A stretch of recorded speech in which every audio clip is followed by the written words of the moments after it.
We're diving into a topic today that can often seem a bit scary for beginner guitarists and even some intermediate players. The 7-scale modes. They're actually not that scary. I'll show a hack in a bit, demonstrating how I navigate them. Hopefully that'll help you too.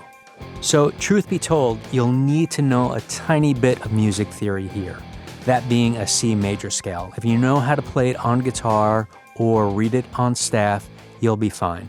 And if you don't, this will be a good place to learn it. These modes are derived from the major scale and can provide a rich palette of sounds and emotions in your playing. On first glance, they can seem a bit frustrating. But take a deep breath, and I'll share some tips to simplify application to your own playing. Let's break them down one by one. First up is the Ionian Mode, which is essentially the major scale.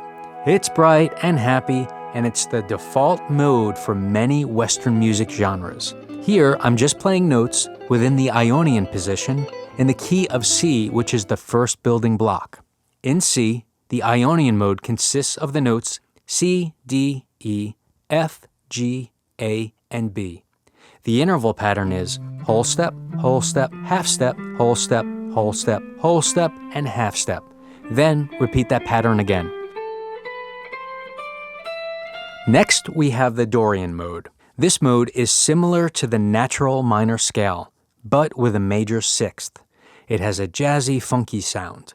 Once more from the top. Yay! Here are some notes played in the Dorian position to give a better sense of what it sounds like. In D Dorian, the notes are D, E, F, G, A, B, and C. You're essentially playing the C major scale, but simply starting on the second of that scale, which is D. From a music theory perspective, as it relates to the D natural minor scale that the Dorian is built on, notice the raised sixth, in this case B, as opposed to B flat, the sixth of the D natural minor scale. The interval pattern is whole step, half step, whole step, whole step, whole step, half step, and whole step. Then repeat that again.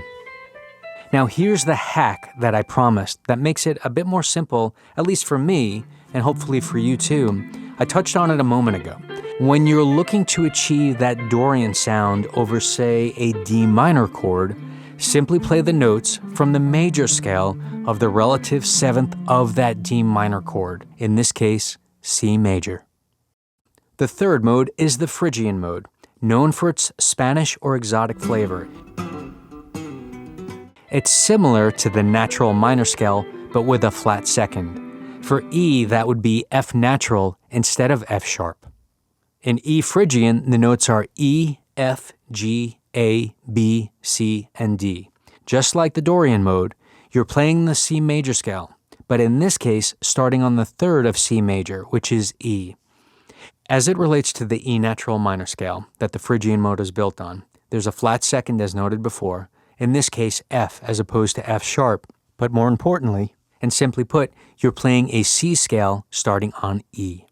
The interval pattern is half step, whole step, whole step, whole step, half step, whole step, and whole step. Then repeat. So when you want to achieve a Phrygian sound over a chord, for example, E minor, you play the major scale to the relative sixth of that chord. In this example, that would be C. Do you see the pattern forming here as you go up each mode? See if you can guess what major chord scale will be played over the next mode. And that next mode is the Lydian Mode. It has a dreamy, otherworldly quality due to its raised fourth. In F Lydian, the notes are F, G, A, B, C, D, and E. Just like the D Dorian and E Phrygian mode, again you're playing the C major scale, but now starting on the fourth of that scale. As it relates to the F major scale that the Lydian mode is built on, there's a raised fourth, in this case B, as opposed to B flat, the natural fourth of the F major scale. But to keep it simple, just remember the fourth mode here is the same as the notes before. You're playing the C major scale, which is the fifth of F, but you're starting on F. So did you get the question right about what scale notes you'd be playing that I asked just a minute ago? I'm sure you did.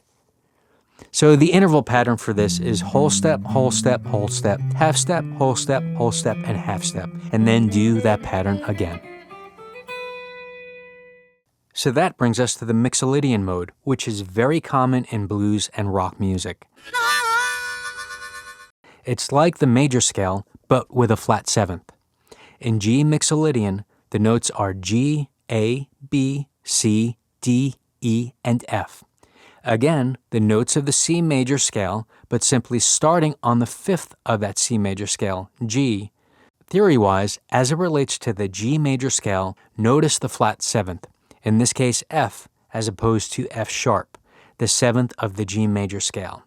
The interval pattern is whole step, half step, whole step, half step, and whole step. Then repeat that pattern again. Now the Aeolian mode is known as the natural minor scale, which is what we referenced earlier in the Dorian and Phrygian modes. For A minor, it's also known as the relative minor to C major, so in its unaltered state, they are the same exact notes as C major, which makes it even easier to remember that it's the C major scale, but starting on the sixth. Or you can look at it this way. You're playing the C major scale notes, which is the relative third of A minor. It's darker and more melancholic compared to the major scale, and the reason why, even though they're the same notes as C major, it all boils down to the context and chord progression it's being played over. In A Aeolian, the notes are A, B, C, D, E, F, and G. The interval pattern is whole step, half step, half step, whole step, and whole step. Then repeat that pattern one more time. Lastly, the Locrian mode is the least common in Western music due to its diminished or flat fifth, which gives it a very unstable and dissonant sound. In B Locrian, the notes are B, C, D, E, F, G, and A. Again, the same notes of the C major scale, but starting on the seventh of the C major scale, B. The interval pattern is half step, half step, whole step, and whole step. Then repeat that pattern again. So there you have it, the 7 scale modes and their unique sounds, and hopefully some of that explanation of my approach is helpful to you too. Each mode offers a different flavor and can be used to create various musical atmospheres. Experiment with their sounds to see how they can enhance your musical expression. If you like this, please like and subscribe, and thanks so much for tuning in. Take care.